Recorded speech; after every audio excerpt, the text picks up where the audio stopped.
Hi, you're on the Reddit Confessions channel. She stood in the doorway with her arms crossed, looking at me like I was some broken appliance she regretted purchasing. Do what I ask, she said slowly, like I needed help understanding. Then you get me. No anger, no emotion, just a blank stare, as if she were reading terms and conditions off a screen. It was 11:43 p.m. I remember the exact time because I was microwaving a leftover burrito while scrubbing the grout in our kitchen tiles. Something she put on a color-coded checklist stuck to the fridge. It was task number 14 out of 21. The reward, her attention, apparently. I blinked at her and said almost under my breath, I don't need a slot machine. She didn't laugh. She didn't frown. She just walked away like I hadn't said anything at all. And somehow that silence hurt more than if she'd screamed. That was 4 months ago, and I've been spiraling ever since. Not because she said something cruel, but because I realized that for years, I've been quietly accepting this system, this conditional affection. Like love was a loyalty program. Wash the car, get a smile, make dinner, get a kiss on the cheek, pay the bills. Maybe, just maybe, I get a night where she doesn't turn away from me in bed. The truth is, I was terrified of saying no. Terrified of being alone. Terrified of what I'd find if I opened my eyes all the way. But after that night, something shifted. Little things started clicking together like puzzle pieces that had been scattered for years. The 3 locked folders on her laptop. Her weekly yoga nights, even though she'd quit the studio 6 months earlier. Her sudden obsession with privacy. Her smile that no longer reached her eyes. I wanted to believe I was just imagining it. Then one Sunday, I walked past her phone on the kitchen counter. It buzzed with a message preview. Just one line, still on for Friday. Can't wait to see you again. She was in the shower, and I did nothing. I sat on the couch, opened my laptop, and ordered a 6-pack of air fresheners I didn't need because I didn't know what else to do with my hands. I was unraveling quietly internally, but not for long. Because what happened that Friday? It tore the roof off the illusion I'd been living under. Friday came with the kind of stillness that makes your stomach tighten even when nothing has technically happened yet. I couldn't eat. I couldn't work. I kept refreshing my email like maybe there'd be some magical reset, some sign that I was wrong. But I wasn't. I knew I wasn't. Mallory was different that day. She hummed in the kitchen while sipping her oat milk latte, dressed way too nicely for what she claimed was a quick Target run. Burgundy lipstick, perfume she only wore on birthdays. And those heel boots I didn't even know she still owned. I asked softly, Target? She smiled like I was the most pitiful man on earth and said, Yeah, I might stop by that plant shop too. You know, the one by 5th. Then kissed the top of my head. I didn't flinch, but my heart did. At 6:07 p.m., the front door clicked shut, and I just stood there in the hallway staring at it. Every bone in my body screamed to follow her to finally confront this slow-motion betrayal that had been unfolding like a quiet storm. But I didn't. I froze again. I went to the kitchen, turned on the kettle, then shut it off. My hands were shaking. I couldn't keep pretending this was normal. And then I remembered the text. Still on for Friday? I pulled up her laptop. She had changed the password. Of course, she had. My stomach dropped, not because I couldn't get in, but because that meant she had something to hide, something recent and intentional. I sat back on the couch, heart thudding so loud it hurt. Then I did something I hadn't done in years. I called my brother. He's the exact opposite of me. Confident, opinionated, unapologetic. Wendell, he said the second he picked up. You sound like you've seen a ghost. I told him everything. The checklist marriage, the slot machine comment, the suspicious texts, the locked laptop. I braced for laughter. Instead, he said, You need to stop playing house with someone who's already moved out emotionally. Then he asked a question I wasn't ready for. Do you want the truth or your dignity first? Before I could answer, my phone buzzed. A photo from an unknown number. Mallory laughing, holding hands with someone I didn't recognize at a bar. The caption, "Still on for Friday." My chest tightened. The world didn't crash. It just went silent. I didn't cry. I didn't scream. I just stared at the image. And for the first time, I felt completely detached from the man in my own house. I had become an extra in my own life story, and I was so tired of being quiet about it. I stood up, looked around the house. Our house. The one I paid for. The one she decorated like a magazine, spread while making me feel like the mess in every corner. And then I opened the hall closet, pulled out the small cardboard box I'd kept untouched for years, labeled Wendell's stuff. Inside my birth certificate, a savings bond from my grandma, and a leather notebook I hadn't written in since the first year of our marriage. I took a pen and wrote one sentence. "Tonight, I'm done pretending." And just like that, the switch finally flipped. I didn't sleep that night. I just kept staring at that photo. Her smile wasn't fake. It was real. It was the kind of smile I hadn't seen in years. Not once directed at me, and the man beside her, mid-30s maybe. Tight shirt, sleeve tattoo, smug face like he knew she was taken and didn't care. Maybe that made it more exciting for both of them. I kept asking myself, was I really that easy to replace? Or had I already been replaced long before I noticed? The next morning, she came home like nothing happened. Hair messy in a way she never let me see it, sweatshirt that wasn't hers, and a coffee cup from a place across town, one I know she never liked. She looked surprised to see me sitting at the dining table. I said nothing, just stared. She gave me a quick, disinterested glance, muttered something about traffic, and walked upstairs. That was it. Not even a lie, just indifference. I don't know what I expected. A confession, a breakdown, some twisted justification about how we grew apart. No, she didn't owe me an explanation, because in her mind, I had already been demoted to background noise. And the worst part, I let it happen. But then that same afternoon, I got a second message from the unknown number. This time, it was a video. I didn't want to open it. I should have deleted it, but I did open it. And the second I hit play, I felt something twist inside me. So tight I could barely breathe. It was her sitting on some guy's lap in a booth, laughing, sipping wine. His hand was on her thigh under the table. She leaned in and whispered something in his ear. He nodded. She said clear as day, "He'll do whatever I say. I don't even have to lie. I just dangle myself like a prize. He never questions it." I paused the video. I couldn't watch the rest. I felt sick. I wasn't angry. No, not yet. I was humiliated. I was being mocked by the one person who once promised to love me, who told me she believed in growing together. And now she was out there bragging that I was easy to control, like I was some puppy who wagged his tail for scraps. That night, I didn't confront her. Instead, I began gathering. Not evidence, not revenge, just truth. I needed to see just how deep the betrayal went. I started by checking our shared bank account, which I hadn't touched in weeks. She had drained over $4,000 in the last month alone. Fancy dinners, rideshare apps, weekend getaways booked under her maiden name. I sat there, heart pounding, scrolling through charges she never mentioned. Not once. She wasn't even hiding it. Well, that's how little she thought of me. That's how far I'd fallen in her eyes. And just when I thought it couldn't get worse, I found the email. It was a confirmation from a moving company. Final pickup scheduled for next Tuesday. A storage unit address, a new zip code. She was already moving out. But here's the twist. It wasn't to live alone. It was under his name. She was moving in with the guy from the photo, and she hadn't even told me yet. The worst betrayals aren't loud. They don't come with screaming or broken dishes. They slip in quietly through the cracks you ignored for too long.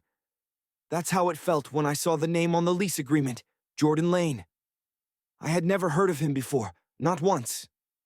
But according to the paperwork Mallory had filed, she'd be moving into his condo in less than 5 days, The same Mallory who still kissed me goodbye before work. The same Mallory who told my mother she was just tired lately. She had already started a new chapter before I even finished the last sentence of ours. I stared at the document for 10 minutes, maybe longer. There was a note at the bottom, typed casually. Utilities to be transferred before Monday. As if leaving your husband wasn't a big deal, just something to squeeze in between brunch and a nail appointment. I wondered if she'd packed already, if the red suitcase she kept hidden behind the closet was filled with clothes for him, if she planned to ghost me in my own house. I needed air. I walked outside and just sat on the front steps. A neighbor waved. I waved back like nothing was wrong. And in that moment, I realized how invisible heartbreak really is. No one sees it. No one asks. They just assume your life is quietly rolling forward, not splintering inside. That night, I couldn't look at her without feeling nauseous. She was in her robe texting someone with a smirk on her face. Probably Jordan. I wanted to ask her why him. Why now? What did I do to deserve this? But I didn't because she would have twisted it into another reason to justify leaving. Instead, I watched.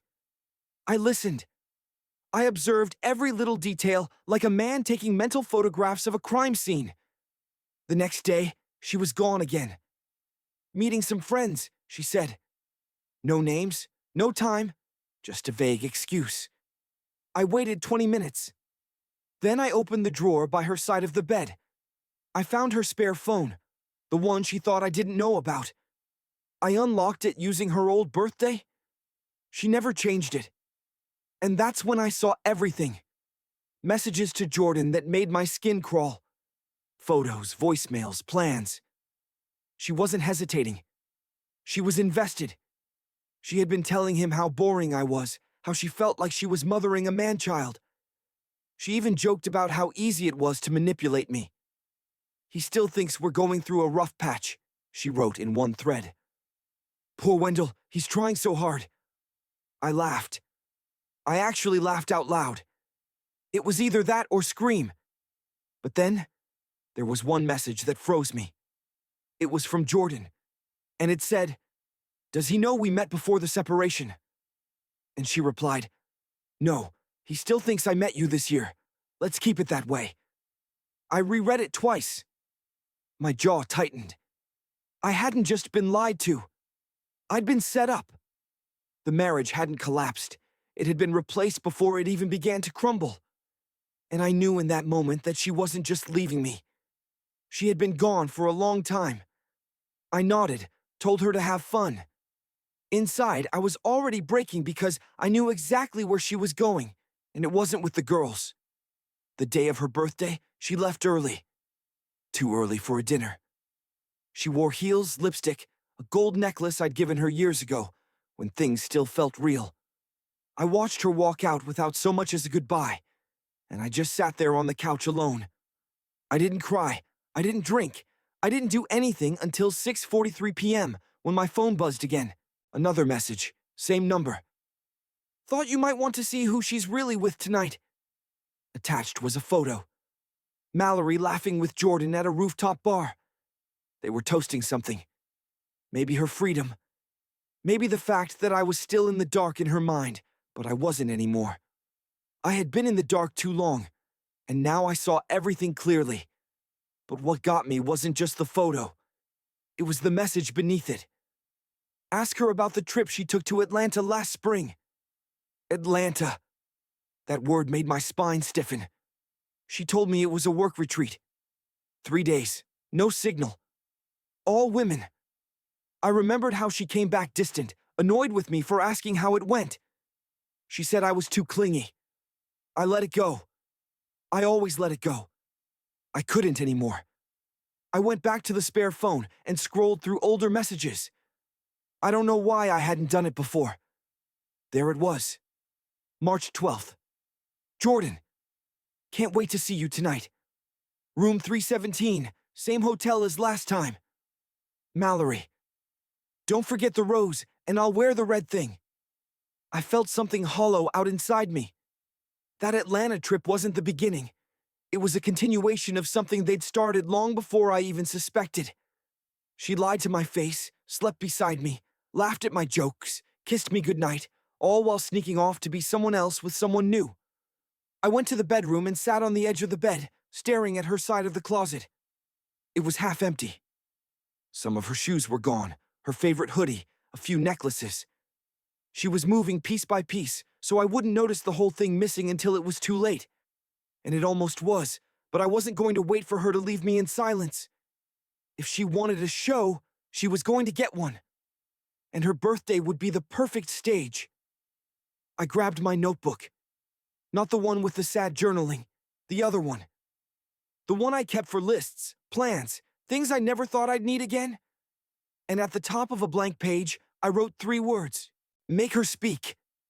I stayed up the entire night before her return. Not pacing, not crying, planning. Something inside me had shifted. I was done being the soft-spoken fool who kept swallowing pain just to keep the peace. Mallory had taken too much for too long. My trust, my dignity, my voice. And I was finally going to take something back. Not revenge, not violence, just truth.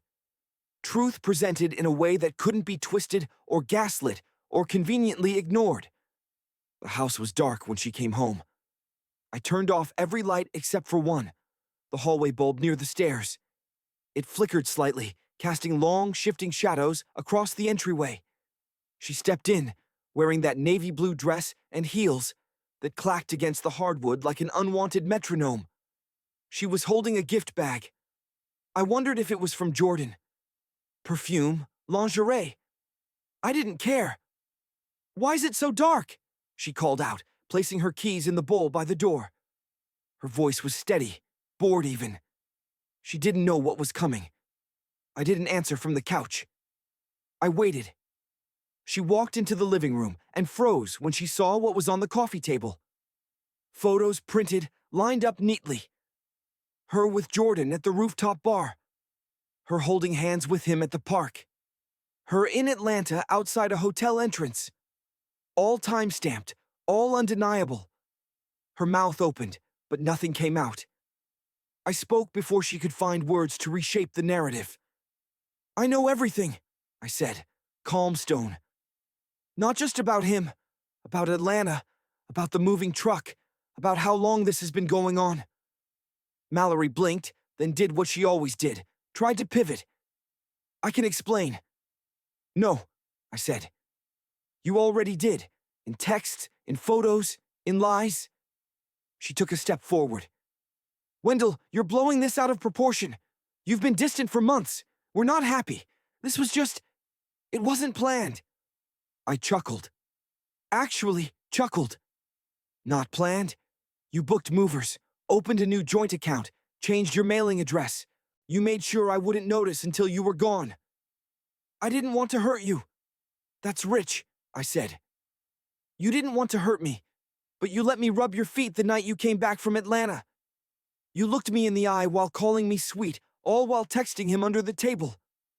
She was quiet, and then in that eerie Mallory way, she got cold like a switch had been flipped. She straightened her shoulders, narrowed her eyes. "So what now? You want to punish me? Ruin my life because I moved on?" I stared at her. "No, I want something much simpler, which is the truth. In front of people." That's when she noticed the blinking red light in the corner of the room. A tiny GoPro hidden behind a bookshelf plant recording, capturing every word. She lunged for it, but I was faster. "I already have a backup," I said. "It's not about posting this. It's about having a version of this story that you don't get to edit." Her face flushed red, not from shame, but from panic. Control was slipping from her fingers, and she knew it. "I'll tell everyone you're unhinged," she hissed. "Do it," I said. "But make sure to explain the photos and the texts and why you never told me you were leaving until I found out on my own." Mallory didn't speak. She just stood there, her birthday makeup smeared slightly under one eye, the gift bag still swinging from her wrist. She looked less like the woman I married, and more like a stranger caught shoplifting a life she never fully earned. And in that silence, something even bigger dawned on me. She wasn't sorry, Not for what she did, only for being caught. Mallory sat down slowly, like the air had been sucked out of her. Her face didn't carry shame, it carried calculation. She was scanning the room, trying to gauge how much damage had been done. I didn't move, I didn't yell. I just watched her unravel. "You blindsided me," she finally whispered. "That's low, Wendell." I almost laughed at the irony. Blindsided. I had been living in a relationship where I was the only one playing by the rules, and she had the audacity to act like she was the victim. My hands clenched, but I didn't let myself get dragged into one of her scripted guilt traps. "I didn't record you to hurt you," I said. "I did it to protect myself. So when you twist the truth later, I have proof that I wasn't imagining all of this." She looked at me with that same expression she used when waiters got her order wrong. Disdain dressed up as indifference. "So, what do you want, Wendell? You want me to beg, cry, say I made a mistake?" I shook my head. "No, I just want honesty one time. That's it. No lies, no excuses, just the truth." Mallory rolled her eyes and leaned back. "Fine, you want it? Here it is. Yes, I started talking to Jordan before Atlanta. Yes, I slept with him that weekend. And yes, I've been planning to leave you for months, but I didn't tell you because I knew you'd fall apart. You're too delicate, and I couldn't deal with the drama. I don't know what I expected, but her honesty hit harder than the lies. It was like being hit with cold water after drowning in warm denial. I stayed quiet. I needed her to finish. "I outgrew you," she said softly, almost like she was trying to sound poetic. "You stopped challenging me. You became comfortable, predictable. I didn't want to be a caretaker for a man who never figured out what he wanted." I finally stood up, heart pounding but steady. "And yet you stayed. Took the house, the joint account, my time, my trust. You could have left." Mallory shrugged.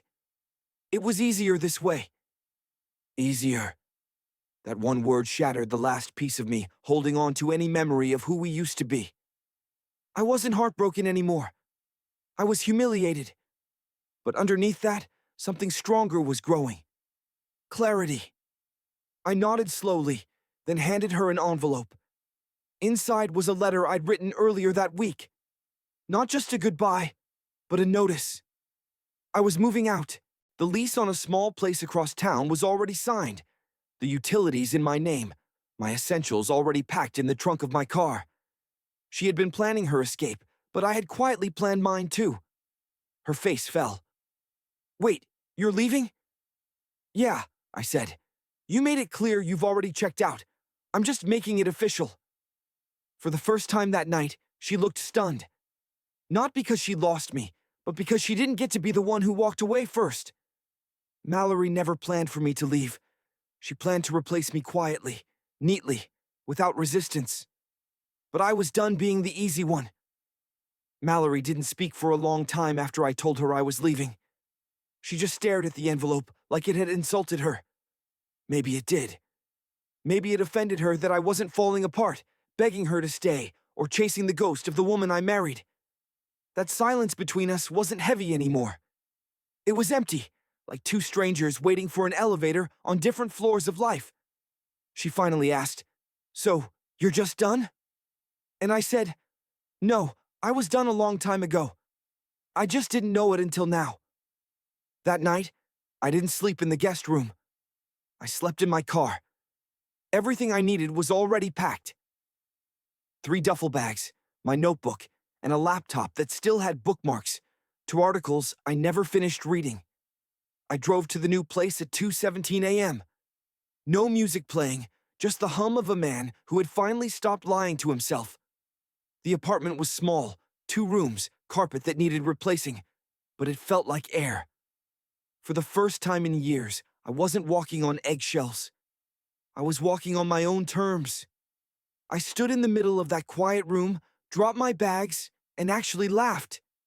Not because I was happy, but because I finally remembered what breathing felt like. In the days that followed, I started to write again. Not just rants or regrets, real thoughts, honest ones. I saw my brother more. I told my mom the truth. I unfollowed Mallory on everything and deleted the photos. Not to erase the past, but to stop worshiping a version of love that never loved me back. As for Mallory, she moved in with Jordan just as planned. I heard through mutual friends that things got complicated fast. Money fights, trust issues, secrets unraveling.